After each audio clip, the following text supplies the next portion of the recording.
Hey everyone, we're live Sunday evening, the 12th of December. It's that Christmas season. Hope all of you are getting ready to enjoy the holidays. Hi everyone, I see a bunch of people here popping in already. Thanks so much for making it. A lot of familiar faces out there. Thanks, gang. I really appreciate you continuing to show up and support Ghosts of Bacon, support my work. Your continued interest is invaluable to me in the sense that I know I'm not just kind of shouting things out the window, so to speak, and that people see value in the time I've been spending on working on all of this stuff. And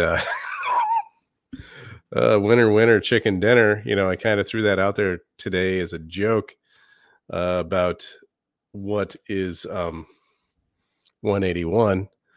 And here we have Jason Mercer. 180, King Francois III is 181 in reverse cipher. Jason, you are absolutely correct, sir. Well done. I'm not at all surprised that you were the one to come up with that. I basically put that out there for you because you're the one that will actually get it.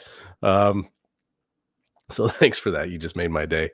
I really didn't expect anyone to do that, but I thought it'd be fun to kind of start doing that in terms of before the podcast, I'll post a little something that might have some of these ideas of Bacon ciphers encoded within my posts, and hopefully people will figure it out. And John, you got to be faster than that. And so and basically John and I just got off the phone, so it's that's another story for another day. But yeah, Daniel, that's just the way the cookie crumbles, man. I mean, I'm sorry, he's the winner. He already has my book. I don't think he definitely doesn't want another one for each eyeball. Is that how it works? So yeah, on to John. Our phone call.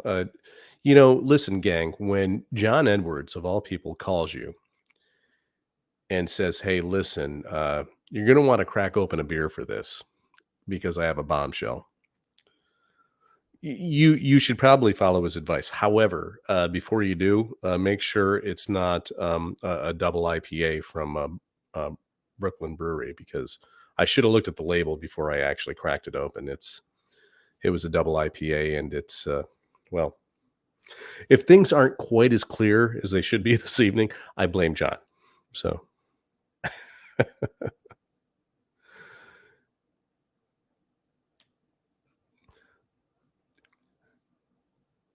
Okay, Jenny. Tell you what, we'll have to send you the extra copy. How's that? For being one of the number one dedicated people who shows up for this podcast. Yeah, gang. So I should have looked at 8.5% on this double IPA. Now, people who know me well know that I'm a bit of a fan of the craft beer. And this one is quite good. I think it's called Butterfly Effect IPA. Or no, Butterfly Photobomb. Great name. So make sure you check the label before, if John calls you and says you're going to need a beer for this, make sure you look at the label first. So, yeah, Barbara, I'm hoping so. Hopefully I don't screw it up.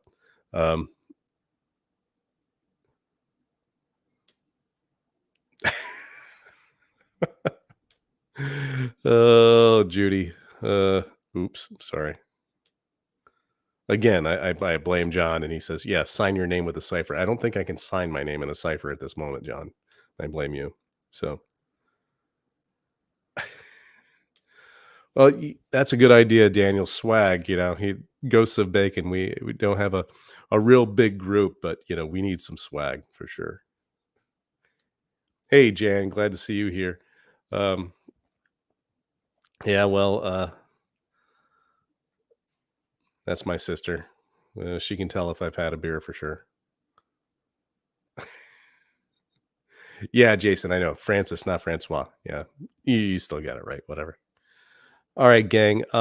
Tonight, what I really wanted to do, last week, John and I had a really great interview, and one of the things that we talked about before and after is that a lot of this information is particularly when you have to present it and try to make it uh, understandable to the lay audience. It's pretty cerebral stuff, and in order to make it more accessible, I thought I would dial things back every once in a while with when I don't have a guest on. I'm going to just present small little bits, okay?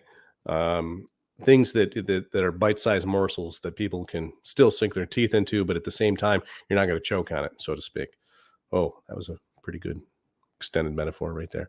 So what I'm going to do is, um, hey Janet, glad you could join us. Um, what I'm going to do is share my screen. I have this tiny little quick presentation. Uh, I decided I'm going to do a little bit of a series called Back to Basics, where I just choose a small little part of Baconiana. Baconia. Yeah, there we go. It's that beer, John. Again, I blame you. Thanks, my friend. Um, Definitely going to bed early tonight, gang. So, what I want to talk about are just the ciphers and signatures of Sir Francis Bacon, and just explain how those basic building blocks work. This is where it all starts. The idea of ciphers and how numbers and letters can convey meaning in this way. So, um, when we look at Bacon's cipher system, I'm only going to focus on the three main examples.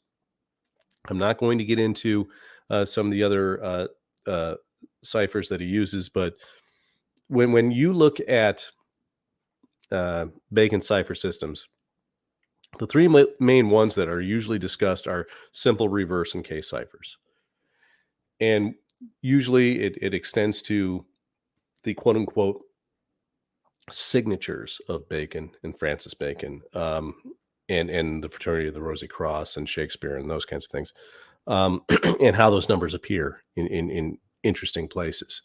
So that's really all I'm going to focus on tonight.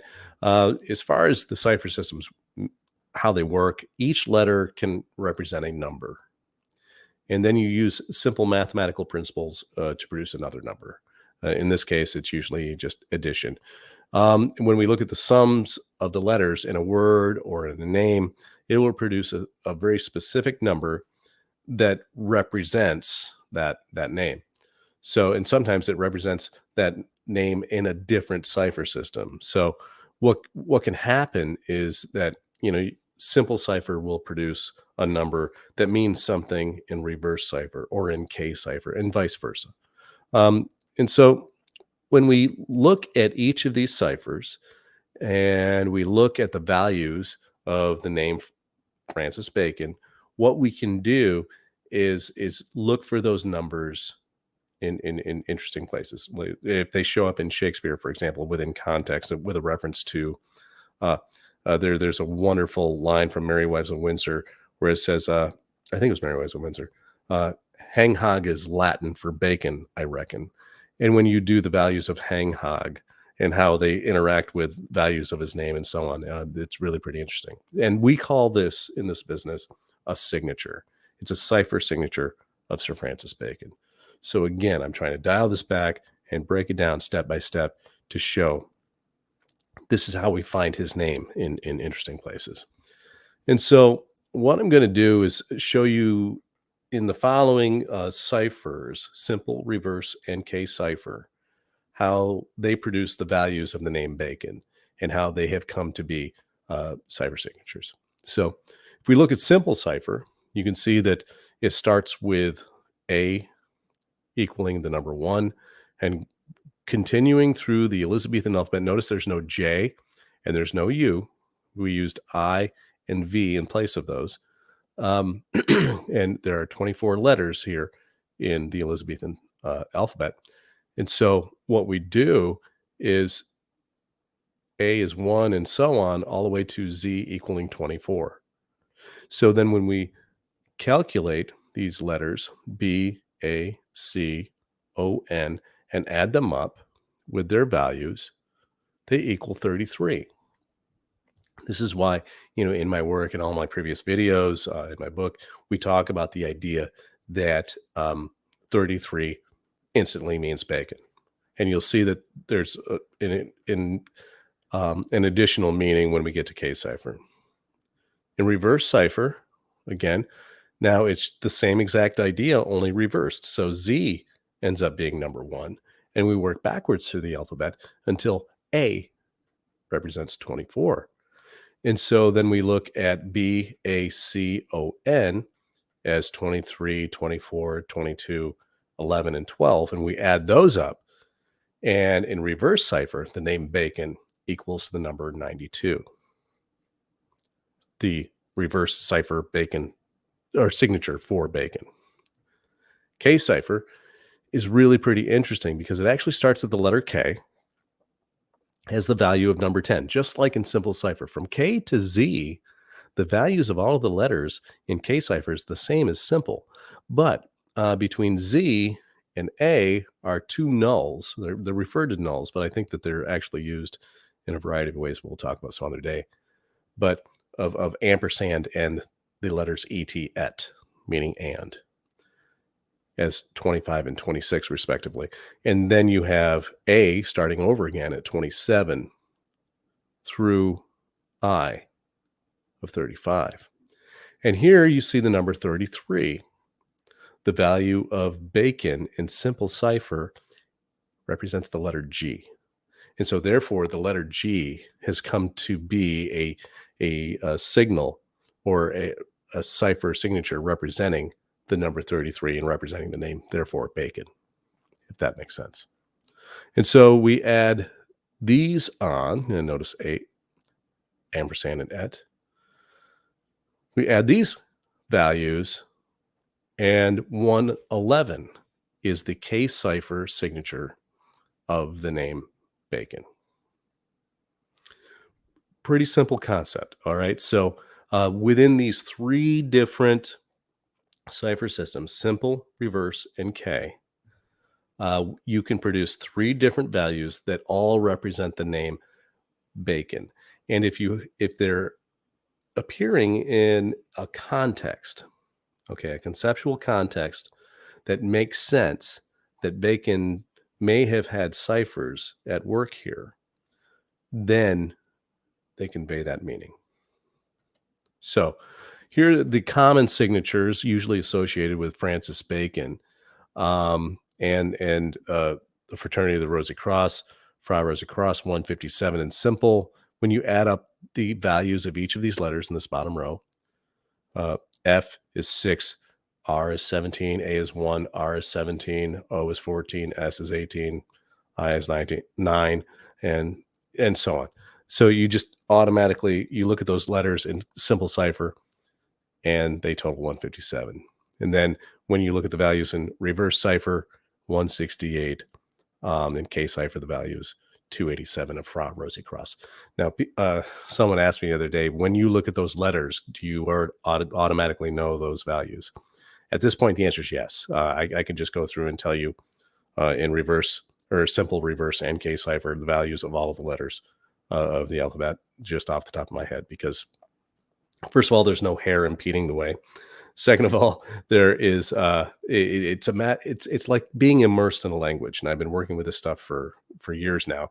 And so at this point, when I just look at them, the values are there, and anyone can do this. Okay, it's nothing special or anything. Now, here's the cool part: how do we apply the idea of cipher signatures and conveying meaning? Well, in reality, what happens is once I was able to figure out the true identity of Francis Bacon, who his parents were, and you see them pictured here, Francis II of France, and Mary Queen of Scots. Those were the explicit messages of the ciphertext of Shakespeare's funerary monument plaque in Holy Trinity Church that I wrote my book about. So as soon as you know that, you can actually use his signatures and identify the relationships of those numbers with his true identity. And here are just a handful of examples. So 44 has been called Bacon's quote unquote secret signature. Now, a lot of people didn't really understand why he used this. In reality, 44 is the value of the name or the word Rex in simple cipher. Rex, of course, is Latin for king. And so he was a secret king. And since 111, we just demonstrated, is the value of the name Bacon in case cipher, when we write his name, it actually spells out Francis III. 111 in place of Bacon, you have 3 ones, Francis III. So case cipher, in my opinion, was created specifically to convey this message, I think, of Bacon's true identity as actually being Francis III, or what he should have been in terms of his nature, his royal nature. And so I wonder if K cipher, starting at the letter K, it's actually a king cipher. Speculation on my part, 100%, but I find it to be rather interesting. Additionally, if we look at the values in simple cipher of Rex 44 and Francis 67, we add those together. Rex Francis equals 111 in simple cipher. So again, just ways that his name of Francis Bacon actually secretly reveals his true identity. If we look at the number of 33, again, the most common cipher signature of Bacon, or Francis Bacon related to him, that people, it's most easily recognized, I think, in simple cipher. If we add the letters of F-I-I-I, as in Francis III, that also equals 33 in simple cipher. So once again, we have his name in simple cipher also pointing to his true values of his true identity in the cipher system. This happens in multiple ways, and this is just the simplest examples I have to demonstrate this evening. There are others that are a little more complicated, but again, we're dialing it back. When you also incorporate short cipher and fourfold ciphers, which I'll have to do another show on this, just focusing on only those and how they operate. And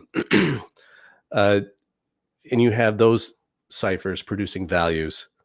Again, you have this interlocking puzzle that reveals his true identity in a multitude of ways. So it's really pretty amazing. So how do we apply this? Well, when we look at the RC, the Rosicrucian publications, or the works of Shakespeare, and then we see these hints or clues or mistakes that end up providing the context for these values being relevant. Okay, that's one important thing. You're driving down County Route 92. Doesn't mean, well, this is associated with Francis Bacon. It's not relevant. There has to be a context. Okay, gang.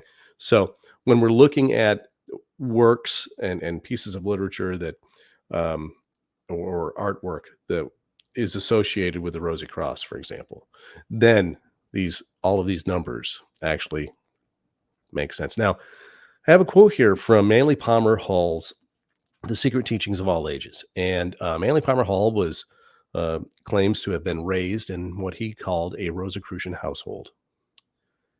And he is known to be one of the premier experts on secret societies, the Rosicrucians, Freemasonry, symbolism. And, he is my go-to in terms of being one of the best places to get references and do this kind of research. And he has this to say According to material available, the Supreme Council of the Fraternity of the RC was composed of a certain number of individuals who had died what is known as the quote philosophic death. Now, those of you who have seen my previous videos know that I firmly believe that that's exactly what Francis Bacon did, that he didn't actually die when is claimed. But it says here, composed of a certain number of individuals. So what number? That's the question I'm asking all of you. So when we use the cipher systems, usually there are, especially a book like this and a writer like this, based upon the way it's written, usually there are clues in terms of the syntax of the sentence that kind of hint that there's a message here. So I'm asking our viewers, I'm going to switch back here. I'm going to stop sharing for a minute. All right. So anyone have an idea of what number of individuals? Oh, hey, Deidre. No need to be sorry. Janet, I'm sorry. I was trying to, going slow. Yeah, John, it must be in context. Absolutely.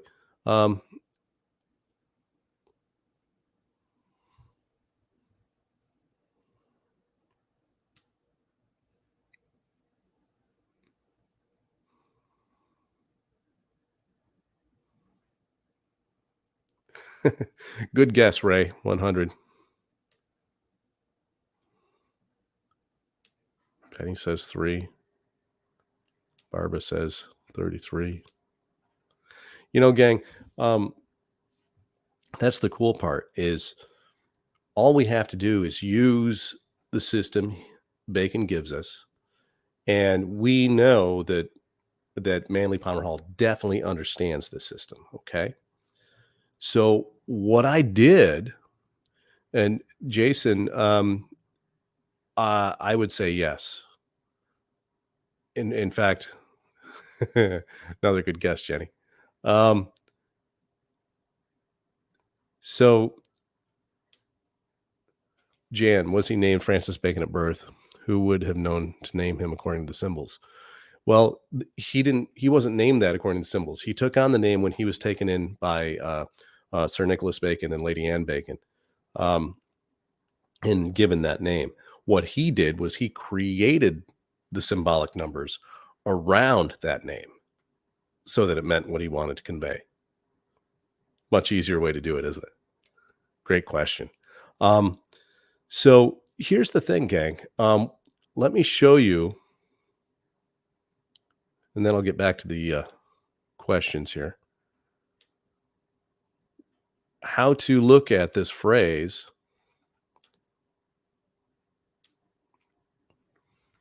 So it was composed of a certain number. Well, what we need to do is determine the value of the word certain. And that will tell us what number of individuals. So let's take a look at that. Certain. In simple cipher, if we take CERTAIN and total them up with their values, as you see here, that total is 67. Simple cipher of Francis. In reverse, we take the values of CERTAIN and we total them up, and it's 108, which is Francis in reverse cipher. And you already know the hits keep on coming. K cipher, true to form. We add up the values in K cipher, which you see here on the screen, and the total is 171, which of course is 171 is Francis in K cipher. So the word certain is equal to the value of the name Francis in each cipher system. So right here, this is a clear indication to me that Manly Palmer Hall is telling us that Francis Bacon is the certain number of individuals Okay. And since it's plural, I saw that as a mistake because it's obviously referring only to Francis Bacon. So he was the individual. So instead of the S, we drop off the S in simple cipher of the word individual, and the value is 100, an individual Francis Bacon. So I just think that's really kind of cool. So as my friend Jason Mercer pointed out, here you have the values, and it is Francis, King Francis III as well. And I thought that would be fun. Maybe we'll start doing that on a regular basis, only I'll make it a whole lot easier for everyone to do a little decrypting. So going back to some of the questions, in K-Cipher, how did you determine the starting point for the numbering change over was at J and K? Yeah, there was no J, it was I in Elizabethan English. But I didn't figure that out. I didn't determine it. Bacon wrote about it. His contemporaries wrote about it. It was in one of his books. He had mentioned these cipher systems. It was in another book written by under a different name by someone else that actually outlined the simple reverse and case ciphers. And all I did was do exactly what a lot of other Bacon scholars have done, which is just read that work and then apply it to all of the stuff we've been looking at tonight. And this is what I used to apply it to when I decrypted the plaque on Shakespeare's funerary monument. Great question, Tom, as usual, my friend. So essentially, Jenny, once again, you're a longtime watcher here, and you're always spot on. And yes, so essentially, his name is the key to the ciphers, 100%. And not only is his name the key to the ciphers, but his actual true identity is a key to unlocking a whole bunch of other secrets with the ciphers. And so this is the part of it that my friend Jason Mercer has done. He took that, I put that as an appendix in my book about what the values of his true identity would be, for example. And he's been able to take that information and apply it in a variety of ways that I had never thought of doing. That really just keeps, reinforcing and corroborating a lot of the evidence that I found. So that's what I was really hoping people would start doing. Yeah, Penn. It's like all of a sudden you saw it as soon as I started doing the values of the word certain, and suddenly it's the name Francis all over the place. Yeah. Yeah, Jason, that was my first thought too. He says, looks like K was designed to make 33 on letter G. And yeah, but I think what happened was, and that was my first assumption too. And we know from the show last week with John Edwards, we talked about the relevance of the letter G and Freemasonry and how it relates to Bacon and so on. That was my first assumption as well. And it wasn't until I made the realization of that it actually produces Francis 111 or Francis the Third. My mind was blown at that point, and I realized that the letter G was an artifact of that. It was an after effect where suddenly he saw G is 33. Oh, I'm going to use G. So I think that's my opinion of how that played out. But yeah, that was my first thought as well. Oh yeah, great observation there, Barbara. If you're referring to Manly Palmer Hall's book, yeah, well, he's the kind of, I mean, he was on the level of as close to the level of Bacon as any modern probably could have been. He was pretty close. So he looked at every single option of what word would fit best there, I think.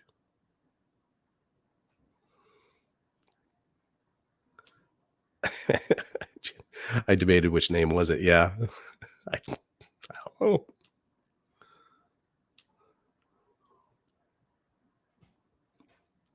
Daniel, as usual, on spot on form here. Let me get the cheaters out. This is a long one. At this time, wouldn't only other spies and those connected to the fraternity be able to read these ciphers? Is there any evidence to suggest that they were led to the Shakespeare monument to decipher it, or was it random by Bacon, in your opinion? Whew. Don't take it easy on me at all, Daniel. That's a really, really great question. I think his contemporaries, as soon as they would have heard of the monument, and I'm pretty sure if they had heard that there was a plaque on it, that there would have been a pilgrimage, I think, for all of his contemporaries and his contemporary spies and within the network and within the fraternity. I think they were one and the same, by the way. Would have flocked there, to decrypt that. Yeah, I think so. But I think that it was designed purposely so that people by random, if they were so inclined, much like what I did and others before me, look at it and say, "Oh, that's a cipher. I wonder what it means. I wonder what it says." And so, in that way, they become an initiate. They take on the quest for the golden fleece. How do you like that, John? That was for you.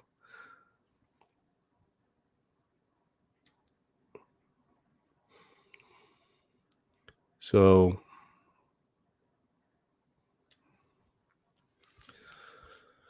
let's see. Jersey Lady, did he send other messages or did he just keep saying his different names? Tonight, all I wanted to do was show how it produces his names. But yes, he used it to send messages 100%. And that's actually the basis of my book, was decrypting some of those messages and how he used these ciphers to send. Basically, he recorded his entire autobiography on a 305 character plaque in Shakespeare's funerary monument. So yeah, he did definitely send messages. His, what I refer to as his stepbrother, Anthony Bacon, Sir Walter Raleigh was involved. They were all using these cipher systems to send messages. Great question. Thanks so much. Oh, excellent. Jan, I'm so glad. And really, that's what this is all about. I took John's very good sage advice last week, to try to dial this back and break it down into smaller bite-sized morsels so that moving forward, what I plan on doing is I do this little series of back to basics presentations. Is if I have a really big presentation I'm going to do or a big announcement, I'm going to refer people all week long to these little mini lessons, if you will, so that they can be primed for, kind of the big announcements that I have in store. And I as you probably all know, I have a few sitting in my back pocket that I've been waiting to kind of unfold. And Awoken One, yeah. So basically, Francis is stating he was robbed out of his royal lineage to kingship. 100%. He was one of the very first explicit messages I found as I was doing this decryption work was that he was the heir to 2 thrones of 2 countries, yet he chose to pass on holiday is his terms of how he said it. So yeah, he was robbed of his birthright. However, when James ascended the throne as King James VI of Scotland, and then became King James I of England, Bacon states that he really he loved seeing him on that throne. So they actually had a very close relationship as brothers. So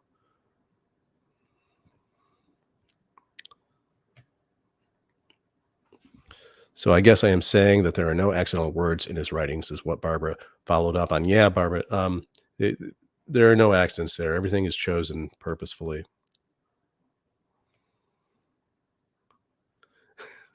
There's my friend Judy popping on. Thanks for joining us tonight, Judy.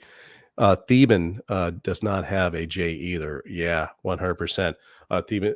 For those of you who don't know, the Theban alphabet, also called the Enochian alphabet, um, is a cipher system in and of itself, um, that also followed the patterns of both the Elizabethan English alphabet and the Hebrew alphabet. Yeah, great stuff. Oh, we have Ray is popping in with a little bit of cipher work of her own. Saint Germain, the value is 417. Very good. Very good. Oh, good, Judy. I'm glad. Again, I'm just kind of scrolling through some of the older comments. So I'm glad that's really the whole point. Oh, yeah. Once again, Jenny, you always get it. Um, it sounds like the ciphers are layered. If you break one to get info, and then use that info to unlock more info, this entire process has been a rabbit hole. 100%.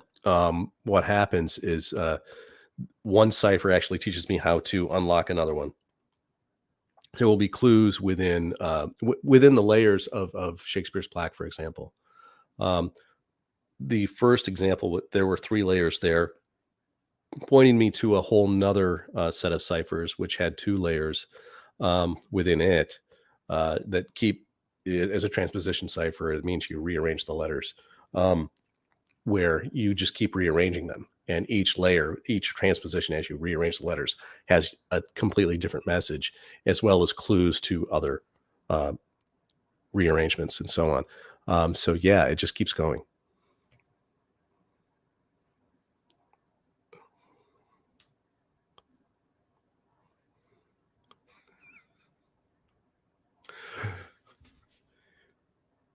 Yeah, John. It's exactly like that. And of course, this time of year, we're all thinking the same thing. A crummy commercial? Be sure to drink your Ovaltine. That's right. Um, and yeah, John, members of the club knew, and it, and yeah, that's exactly what it is at this point. When you look at that and it says, stay passengers, don't go by so fast. Basically, slow down, take a look. And if you actually take the time to do that, it's an invitation to become a member. Yeah, I see it that way as well. As usual, we're on the same brainwave. um,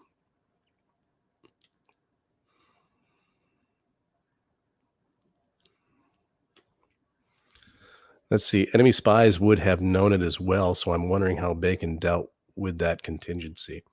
Well, I think he protected against it by preventing it from happening. I don't see that as being a certainty, really, Daniel, that the enemy spies would automatically have also known the same ciphers. It was one of those things where they were constantly jockeying for position, and each little contingency, each little group that was surrounding a royal, for example, each group of spies, they had their own cipher systems, and by all contemporary opinions and modern opinions, the Bacon ciphers were by far the most solid. So, um, yeah, again, I'm sure he saw that as a real problem or a possible problem. Um, oh, geez, Ray. Do I know how many primes he used? Not off the top of my head, but for example, 67 is a prime number, right? It's the 19th prime number, and so that's why 19, the letter T, the tau, I think is the reason why they chose that to be very, very important to them, um, representing the idea of the truth. So Francis was the truth, and it was he was also conveying the truth about himself in his lost birthright. So when we consider that um, 137, he used that a lot. That's the 33rd prime number, which is 33, which represents Bacon. Uh, and so there are a pretty large selection of numbers that he used. that were all prime numbers. So I wish I don't know all of them off the top of my head. I'm sorry, but what a great question. Jenny's asking, could I do an episode on creating a message with the ciphers? Seems one would have to do a lot of work to get stuff placed appropriately, especially for more complex messages. Yeah, Jenny, it's funny. One of the I anticipated I presented a part of this, as many of you know, to the team on Oak Island, some of this work that I did, because it actually referenced the island in the message. And I anticipated that that would definitely be a question that Marty would ask as the resident skeptic. And I'm the same way. I'm like, how in hell did he do all of this? Right. And so what I did was I had to try to back engineer how he would actually go about doing that. Whether or not I would be able to actually do a presentation or a show on that. I can try. I will try to put something like that together because I figured out, I think I figured out a large portion of exactly how he did it. But uh, the the problem is it also, as you just indicated, it'd take a great deal of time. There was a lot of trial and error, I think, involved in making sure that each of those letters was in the right place and so on. Especially with the transposition cipher. That's just, it boggles my mind every time I think about it. So I'll have to give that some thought. I'll try to see what I can put together. Such a great question, Jen.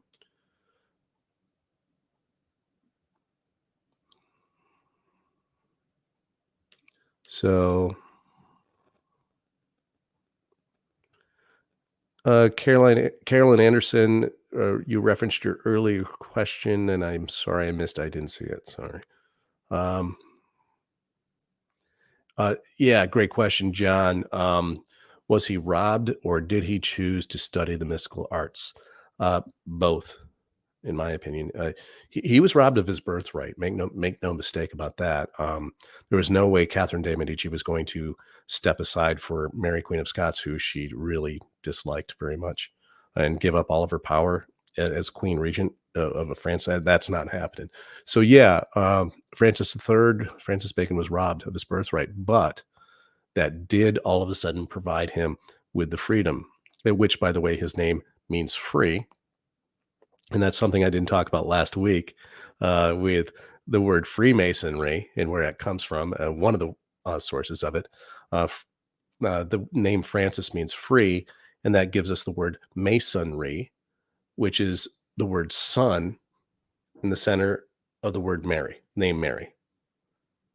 So Francis was the son out of Mary, is the message of that name of that organization, in my opinion. So he did suddenly embrace that freedom, and yes, he felt that all knowledge was his realm, and so he wanted, and that's where he spread his wings. And Tom Burns just explicitly a little while ago typed that by not taking the throne, he gave himself the time. Yeah, 100%, my friend.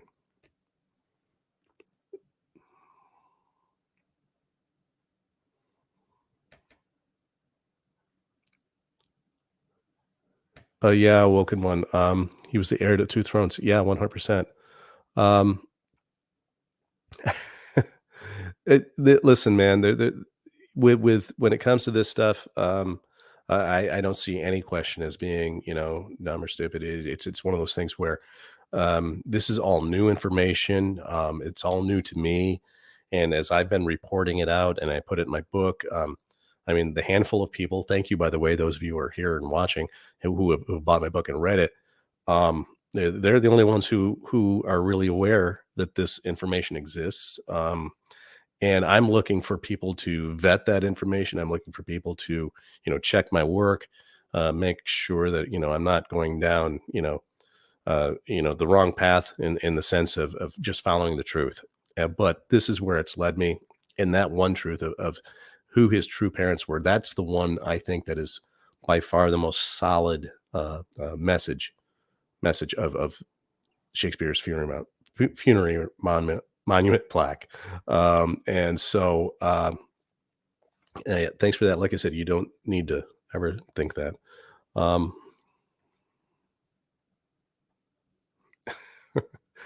oh, Linda, come on, give yourself some credit. I just saw your message. Um, wow, Barbara, I need to have you on a regular basis. So we're cipher discoveries and decoding part of the initiation process. So 100% yes. In fact, again, my friend John Edwards could probably speak to this in terms of, Freemasonry has, entire levels or degrees that involve that. Um, but in this instance, yeah, I believe that this whole idea was, if you can figure this out, hey, you're one of us, make sure you send out a signal that says that you got the message. And what they would do, and the Fama Fraternitatis is the first publication that announced the existence of the Rosicrucians, or the Fraternity of the Rosy Cross. And in it, and their second publication was called the Confessio. In these publications, they said, listen, don't explicitly say that you are a member or that you figured it out, but you need to, through literature or in artwork, in architecture, in some way, you have to express that you understood the message in a symbolic way, in a thematic way. And in other words, so they weren't supposed to do it the way I'm doing it. I'm just coming out and telling people, hey, this is what it says. Here's the secret. Um, and so, yeah, that was a part of it for sure.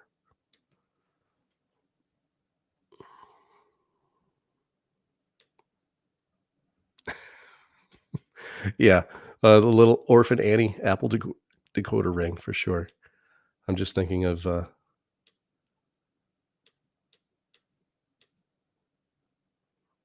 Christmas Story for sure. Well, Jan, I wish I could just come right out and answer your question, because some friends and I have been wondering this very same thing, and had an hour-long conversation with one of them tonight, uh, that, yeah, there are a whole lot of other books that have messages in their pages for sure. Oh, thanks, John. Appreciate that.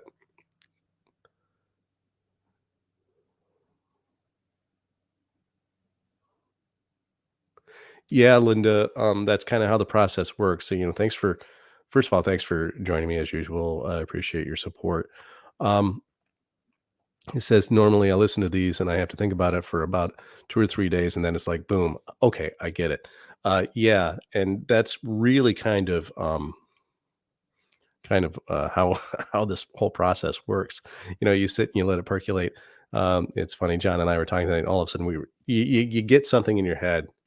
It's like that song you can't unhear. It's an earworm, but that with this stuff, we start thinking about it, and then all of a sudden we go, "Oh," and then we pick up the phone. Say, "I figured it out." Um, yeah, Woken one. I agree. Um, Daniel, as usual, will you be discussing the Northumberland document? Did you see anything with that? I'm not going to be discussing that anytime soon. Um, such a great question. But yeah, that's gonna be something for another time, I think.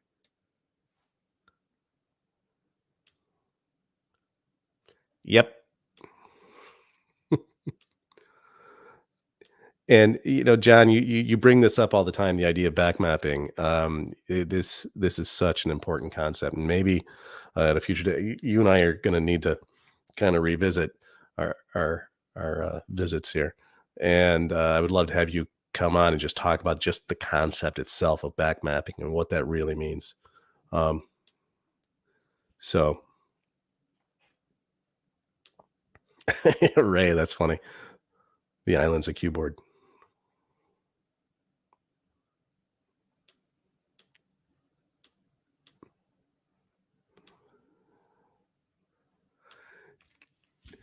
Yeah, Woken one. He did, and not by name, not by that name, and it wasn't named that until much later. However, there are a lot of references and different ways to refer to it. I was able, and again, I'm going to use John Edwards' word back mapping. I was able to figure out what the name or how Bacon and company would have referred to the island as. And I've been able to unravel exactly what the name of the island in terms of how they used it, how they referred to it, and what that name was. That's going to be for another time, unfortunately. So, yeah, Jason, well said, as usual. The messages were meant to stand the test time. It's in art, books, plaque. Amazing 400 years later, we are unraveling these. Isn't it? I mean, it's one of those things that all of a sudden, just all of us starting to put our eyes on. And here's the thing, this show and this group is not necessarily, about Oak Island. There are other groups that do that so much better than I do, and are better able to represent the show and the theorists like myself. And this is I'm just focused on the bacon stuff, but I am going to say that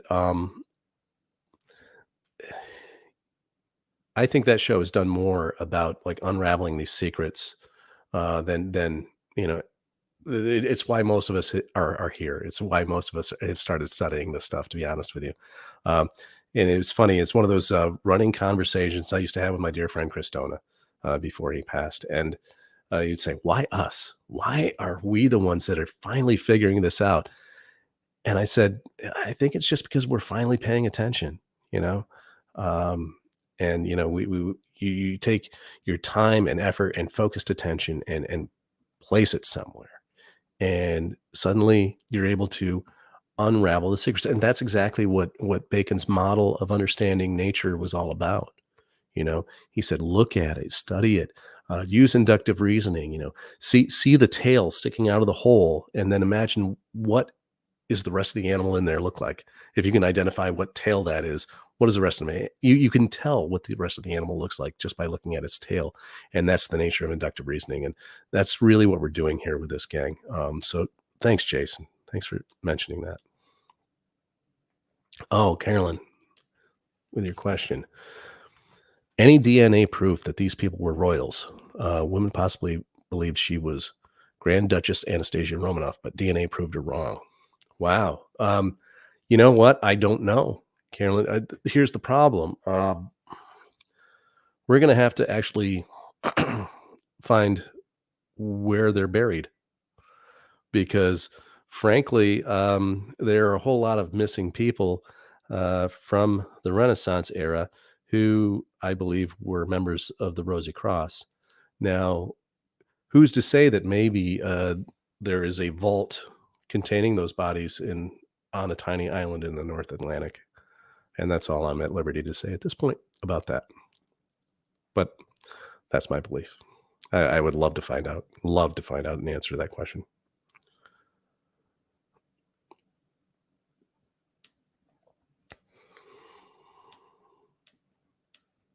Yep.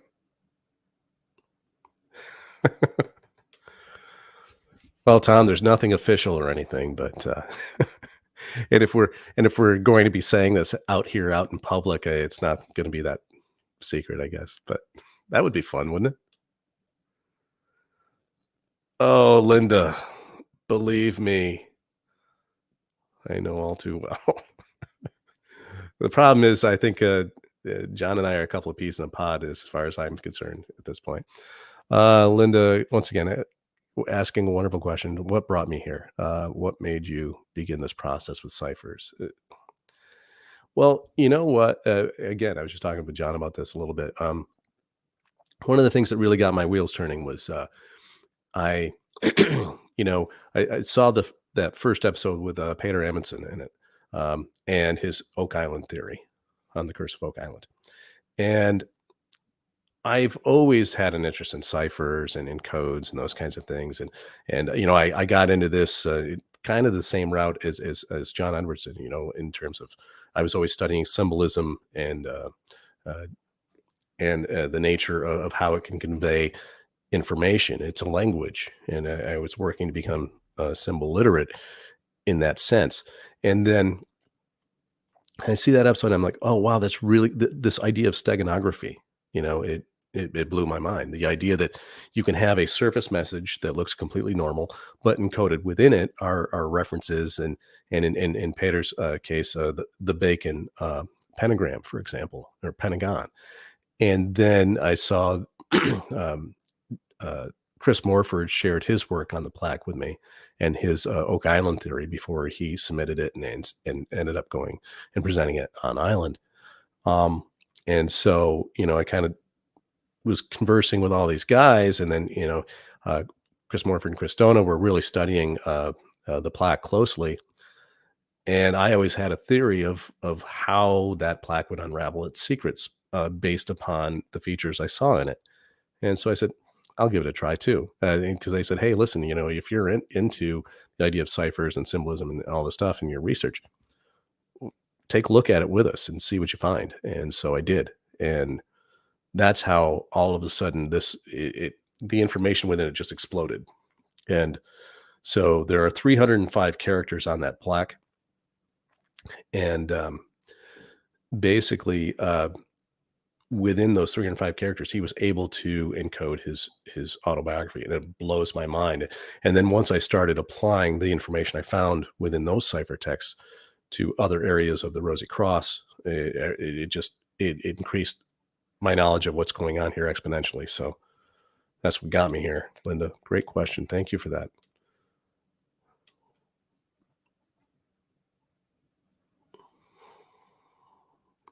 Wow, Woken One, it, listen, I'm really humbled by this, but thanks so much for your appreciation. But I can't believe that. I mean, what historians do and scientists do and archaeologists do, they have to stick to what are the orthodox theories, orthodox facts, right? As soon as you come out with a crazy theory and information like I've come out with, you have to have extraordinary data to support it. And unfortunately, so in my case, a lot of people just simply dismiss ciphers as being valid, which I really can't understand why, considering the huge role they've played in history. But thank you for that. But I'm not surprised that people have missed this. He went to great lengths to keep all of this secret. He used multiple false names, false identities, pseudonyms, in things that he published, so that people wouldn't know it was him. In a letter to King James, he even said, "You know that I have left my name off of most of what I've written." So just for the purpose of bettering society, that was his goal. He didn't want the claim to fame. He didn't want the attention. He just wanted to, well, make things better, which is really, really pretty cool. You don't see that a lot anymore. Yeah, earlier question, John's answering for us. Thanks so much, John. Decoding the teachings in secret societies was absolutely part of the degree system. Yep. Thanks for that, John. Um, yeah, Ray, go ahead and if you want, send me a PM with that picture. That's really pretty interesting. Um, because I mean, it's obvious that a lot of these ciphers are being used in that sense. And this could very well have been. Oh, yeah, Daniel, great observation. The circles bacon fluctuated between were the creme de la creme of Elizabethan society. Brilliant individuals, every single one of them. Yeah, great, great job. Yeah, thanks for mentioning that. And Jenny, if you're curious enough to look, Oak Island was the motivation and inspiration, and we think that it's serving that purpose even today. Yeah, yeah, and we really think that, or I personally think that that's a big part of what's going on there.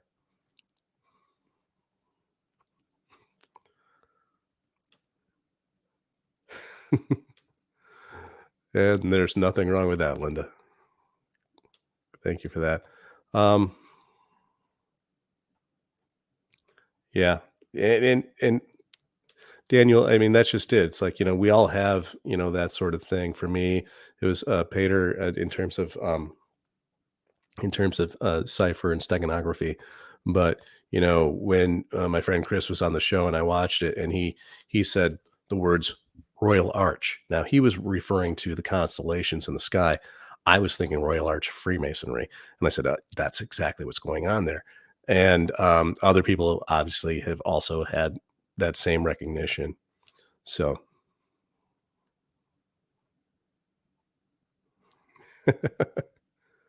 yeah, Barbara, it's one of my favorite scenes. At the risk of bringing Tolkien into this, speak, friend, and enter. That that's exactly what was going on in that passage of the book. Yes, yes, you get it. Linda, I have a lot of people to blame. I just, but really, I at the end of the day, no one but myself, right? Yeah. Um, yeah, Barbara, you're bringing up the example that I always use to demonstrate this because um, the way a lot of people don't view ciphers, in a respectful way, they just think, oh, you're just making stuff up and claiming it's a cipher, and anyone who reads my book knows that's not the case. I actually go letter by letter to the point of ad nauseum. It's really a boring book to read. um, but I felt it was really important to go step by step and show that there's an objective way of doing it. And Mary Queen of Scots is the example that I always use. It was her cipher system. It wasn't adequate enough. What was it? Walsingham cracked it, and it's what led to her execution. It's always the example I use.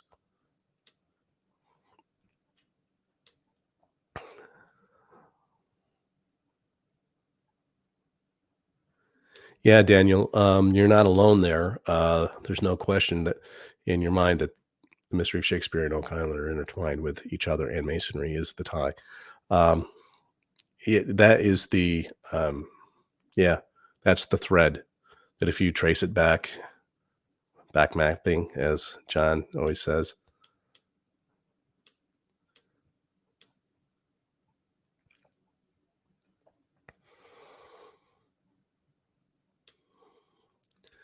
And finally made it to the end of the messages, gang. Um, I think I will stick to solving the mystery of Oak Island. It seems much simpler. Just saying. Yeah, Tom. Uh, the problem with that is that every time, and again, keep working at it because I have no doubt that you're going to come to a good solution. Um, and and continue to come up with great stuff. It, the problem is that I wish it was that simple. In my current work, and other theorists who will nameless, remain nameless, have also commented that uh, I have found a map that leads directly to Oak Island. Okay, and on the plaque of Shakespeare's funerary monument are the directions of where to look once you get there. It points you to the map, and then after you look at the map and follow it, it leads to Oak Island, and then the ciphertext tells you where to look. Okay. I have since looked at other maps associated with Oak Island that also point to the exact same spot. And so the problem is that it's not just a simple process because we have to remember a couple of things about Oak Island. And that is that it's been devastated. There have been treasure hunters who have been using treasure hunting techniques for 100 years, where they find clues and then they pull them and hide them. Okay, and so if we had access to all of that information, judging from the circle of folks, including you, Tom, and John, several other Daniel, a bunch of Jason. I mean, all of us. I think if we put our heads together, we would just look at it, read it, and say, "Oh, X marks the spot." Problem is, all that stuff's gone. Okay, people were using ham-fisted techniques to try to uh, just bash their way into where they figured the vault was. So, that creates a problem for sure. So,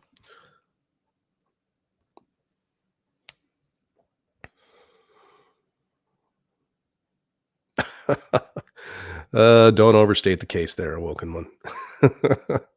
Thanks for that. Appreciate you. All right, gang. All right, we're just over an hour. You know how I like to keep these down to about 60 minutes or so. So listen, gang, thanks so much for your attention tonight. I hope this was productive and useful to you and helpful to you in understanding, one of the basic building blocks of how Bacon used his cipher systems to convey knowledge and to set up a signpost of saying, "Hey, we're here." Thanks, Daniel. Appreciate you very much, my friend. Um, so listen, gang. Until next time, in a couple weeks, see what we can line up. Thanks, Pen. Love you. My sister, she's always so supportive. Um, thanks, guys. Um, what I want to do is see what we're going to line up here in a couple of weeks.